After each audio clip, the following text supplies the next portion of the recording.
Assalamualaikum. Waalaikumsalam.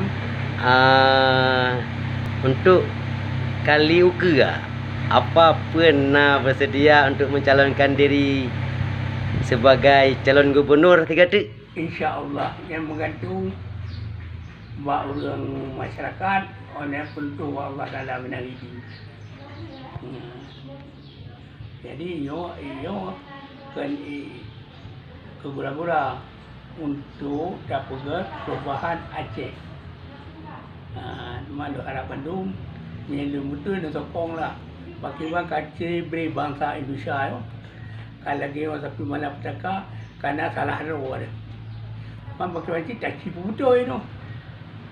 Tak cipu betul untuk kesatuan dan persatuan dan perubahan.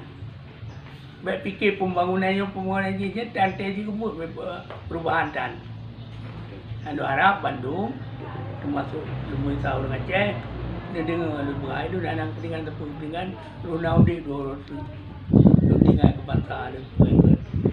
Berarti untuk kalinya ayah tetap siap untuk mencalonkan diri sebagai calon gubernur sekali lagi ya.